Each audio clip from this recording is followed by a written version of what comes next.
I decided to give the luxury car that you bought to my parents. What are you talking about? Mom and Dad are really happy. Wait a minute. Did you buy it with the intention of giving it to your mom and dad? Yes, that's right. No matter what you say, it's already bought. If you disobey me, I'll divorce you. What? Divorce? At that moment, something inside me that had been holding me back collapsed. If you disobey? Divorce? Who is saying that? Fine, I'm happy to do it. My name is Kathy. I'm a 37-year-old office worker. I live with my husband, Roger, and our daughter, Sarah, who just turned 7. Roger and I both work, so we don't have any trouble making a living. My daughter is growing up well. I'm happy in my own way, but it's not that I don't have complaints to Roger. Roger is the type of person who cares more about his parents than his own family. Of course, it's good that he cares about his family, but there were many things when he would prioritize his own parents and his own daughter. That's not a pleasant thing for me. Even when my daughter was being born, I called Roger at work and told him I was having labor pains. I asked him to come to the hospital because I was about to give birth. I'm sorry, I just got a call that my mom burned her finger, so I'm going to go by my parents' house, he said. I thought, how could he possibly be more worried about his mother's burn than his wife's delivery? And my mother-in-law's burns were caused by touching a pan that was on fire with her bare hands. She just got a small burn, and when she cooled it down under rolling water, it was fine. I couldn't believe my mother-in-law for calling her son for such a thing. And I also couldn't believe Roger rushed to her place in a panic for such a thing. Roger is hardworking and basically kind to me, but how he is to his parents really bothers me. Also, something like this happened. The day of my daughter's first birthday coincided with my in-laws' trip. The in-laws had asked him to drive the car, so Roger's first priority was to drive them. And he didn't even celebrate our daughter's birthday together coming back home. But he stayed at a hotel with his parents because they could get an extra room at the inn. It was unbelievable that he would prioritize a trip with his parents over his own daughter's first birthday. I felt distrust towards Roger. After that, this kind of thing happened often, but I couldn't easily divorce him. I still loved Roger, and I didn't think it was right to deprive my daughter of her father so easily. And it's not that he doesn't care about his daughter. He was not indifferent to his daughter. So I had faith that he would eventually prioritize our daughter. But from the time she was born until this year, he has never celebrated our daughter's birthday with me. She is now 7 years old. He seems to think that her birthday should be celebrated with just the two of us. I tried not to make her feel lonely. I thought about inviting my in-laws to celebrate her birthday with me once, but my in-laws refused, saying it would be too much of a hassle to come over. It's true that it takes about 2 hours by car to come to our place from my parents-in-law's house, but Roger always goes to see his parents without thinking of the distance as a hassle. But to say that it's hassle to come here, I think it's too selfish. And my mother-in-law is so selfish that he says he wanted me to have a boy in the first place. And she doesn't love our daughter at all. I told you that I want a boy, so why did you disobey me? I couldn't believe my ears when she said these words. I don't think you can choose the sex of your child, and I don't think it's that important to have a boy in the first place. It's not that Roger's family is a famous family. It's just that my mother-in-law is old-fashioned and insists on having a boy. The only reason Roger doesn't celebrate our daughter's birthday with us is partly because he's trying to please his mother. Roger is more concerned about his parents than anything else. He can't seem to disobey anything his mother says. When Roger took me to her New Year's family gathering at my parents-in-law's house, she said a lot of things to me. My mother-in-law seems to enjoy bullying me, not only about not having a boy, but she also picked on me about other things. Kathy, why can't you do things more quickly? Look, there's someone with an empty cup. Why don't you pour a drink? My mother-in-law used me like I was working in a brothel. She made fun of me in front of the relatives. My son is really great, but his wife is a disaster. Her job is just a simple office work. Entering data. I wonder how she can keep doing that and not get tired of it. I've told her many times that my job is not data entering but engineering. But my mother-in-law doesn't understand me at all. Besides, data entry is a great job too. I don't understand why she denies it. I'm sure she can see our daughter, but she ignores her. She gives New Year's gifts to other relatives' children, but not to our daughter. And I'm angry at Roger, who doesn't stop her at all. His daughter is being mistreated, and his wife is being mistreated like a fool. I don't know why he's laughing at what his mother says. He even says, "My wife is not good without me." He's trying to act cool in front of the relatives. I didn't want to deprive our daughter of her father, so I tried to be patient, but I gradually lost my love for Roger. Then one day, Roger asked me for a favor. "Actually, there's something I want to buy." "What is it?" "A car." "What? A car?" I was surprised. Roger was never interested in cars or anything like that. Why all of a sudden? "I just thought I could get a new one for a change. I drive to my parents' house all the time, so I thought I'd like to freshen it up. We live close to a supermarket, and I don't drive that much. I'm not interested in cars, so I thought I'd leave it to Roger." "Well, it's up to you. You're the main user of the car." Roger looked happy, and then continued with a slightly apologetic look on his face. "Oh, here's the thing. I'll choose the car, and I'll allow you to pay for it." Roger wants a car for himself, but he can't afford to buy one himself. He wants me to pay for it. In fact, my salary supports the family's finances, and I don't expect Roger's salary to do so. When I was on maternity leave, Roger did not contribute his salary to the household, so I immediately resumed work right after giving birth.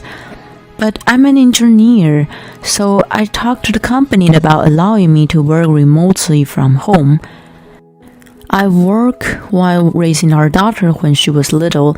I thought it was selfish of Roger, who spent his salary mainly on himself, to make me pay for a new car. But when he's in good mood, he often takes care of our daughter, so I decided to allow him to do so. "Okay." "You sure? Thank you." Roger was so happy that he started looking at catalogs and researching on the internet. I'm the one who pays for it, so I warned him though. "Since there will only be 3 of us, it doesn't have to be a big car." "Yeah, I know." Roger was just humming along my words. I didn't know if he was listening or not. and he went to the car store every now and then talked to the dealer. About 2 weeks later, Roger said he was going to buy the car. He took me to the store. Roger was so excited. I sat down and waited for him to tell me what to do. And here comes the dealer. Here's his car and the contract. I was surprised to see the car that the dealer had prepared for us. It was a large luxury minivan. Oh my God! Are we buying this? Oh yeah, it's nice. I'm really excited. Wait a minute. I don't think we need it at all. I mean, for the future, it's better to have something as big as this. Maybe we have another baby. Roger insists it is a good choice, but I was surprised to see that it's not what I imagined the car to be at all. Even if we do have another child, this car is too big for a family of 4. Are we really going to buy this car? I said again and again, and he looked frustrated. Why do you keep saying the same thing over and over? You're making the dealer feel uncomfortable. You're the one who said leave it to me. I did, but... Then what's the problem? It's settled. Roger signed the contract. Then the dealer explained the price. I was surprised to hear the price. I can't pay this one lump sum. You have to get a loan or something. What the heck? Fine, I guess I don't have a choice. Roger insisted on signing the contract in his own name. So we took out a loan.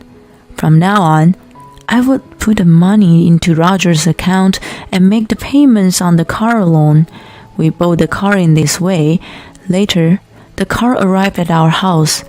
Whoa, it's so cool. Roger was so excited when he saw the car. I thought, well, if he's happy with it, why not? Then something unexpected happened. It happened on the weekend. Roger had a car keys, so I asked him if he was going somewhere. Oh, where are we going? To my mom and dad's. All right. He's leaving our daughter behind to visit his parents again.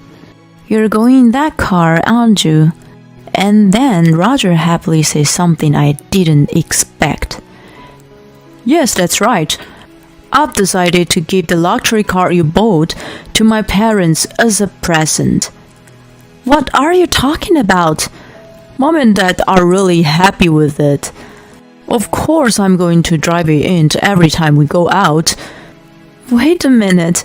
You bought it as a gift for your mom and dad at the first place. Yes, I did. You're kidding, right? You said you wanted it, so I agreed to buy it. That's why. I knew if I told you from the start that I was buying it for my parents, you're never allowed it. Of course not. It's crazy that you would put your own parents first to the extent. No matter what you say, I already bought it. It's in my name, and I get to do it with what I want. If you disobey me, I'll divorce you. Divorce? At that moment, something inside me that had been holding me back collapsed. I had my complaints toward Roger, but my rational mind was telling me not to get divorced because of our daughter. And even though Roger puts his own parents first, I thought he also cared about his own family, me and our daughter. But he could easily cut us out of his life for his parents. How is that possible? Divorce? If I disobey? Who the hell does he think he is? I'll show him that he's the one in trouble. Fine. Let's have the divorce. What? I don't want you around anymore. Go back to your mother and father, Mama's boy. I tried to provoke him. And just as I had planned, Roger's face turned red and he became angry. What? You're making fun of me, aren't you?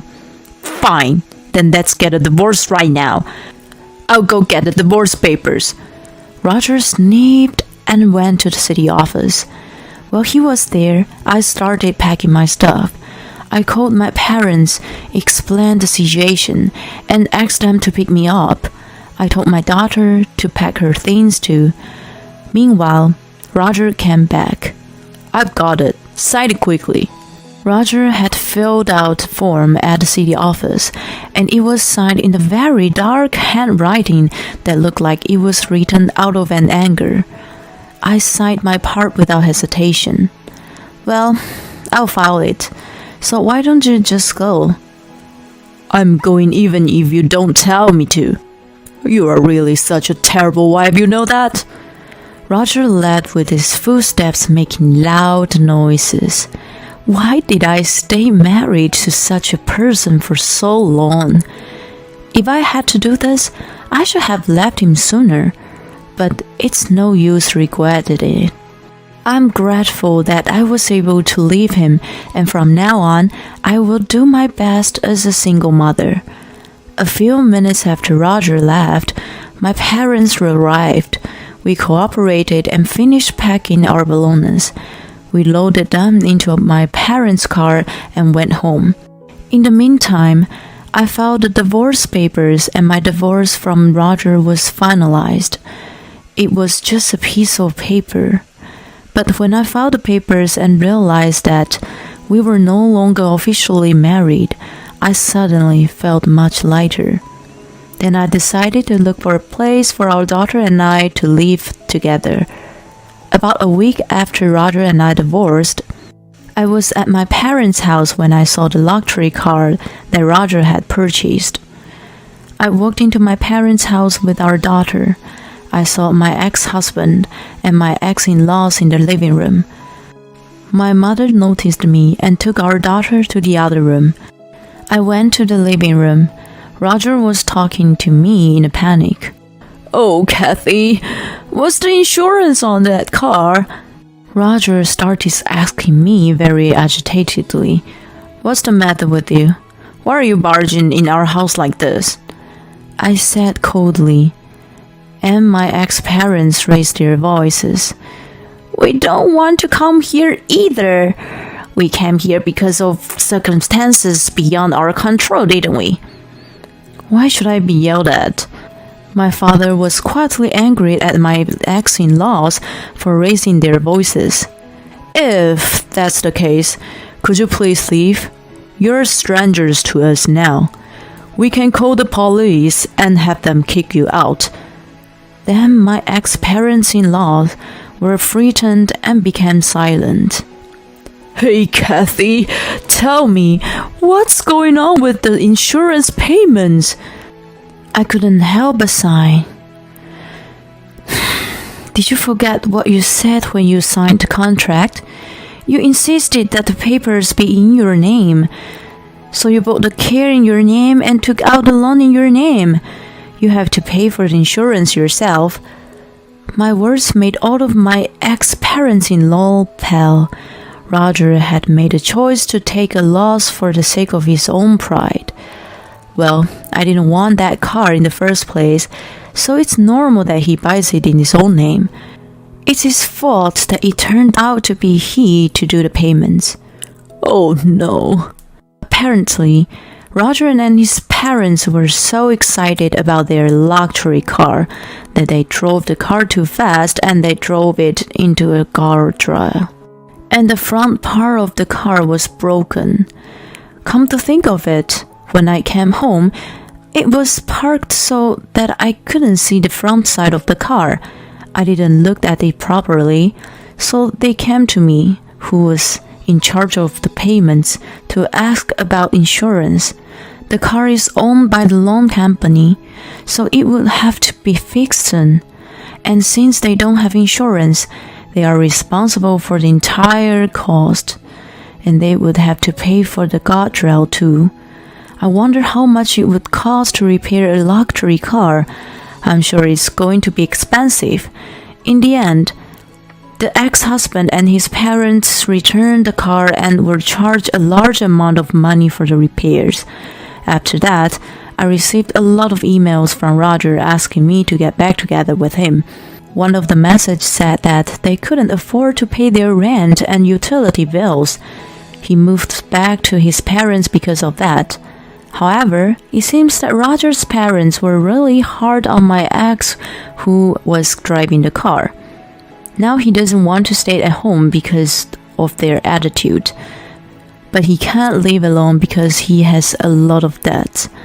Roger is still insisting that he wants to see our daughter after all this time. I think that's too selfish, and I'm not going to allow it. I keep ignoring his emails. Of course, I didn't tell him about the new house that I and our daughter live in. The only thing I was worried about was whether our daughter would miss him. However, to my surprise, she doesn't seem to mind at all and seems to be enjoying her life. I will continue to work hard to protect our daughter's life. I don't think you should put your own parents before your own daughter. And while having your wife pay and giving the car as a gift to your parents, that's quite impossible. Well, he destroyed himself, so he really deserved it. I hope Kathy and her daughter have a happy life together. Thank you for watching to the end. Please subscribe to our channel if you like. See you in the next video.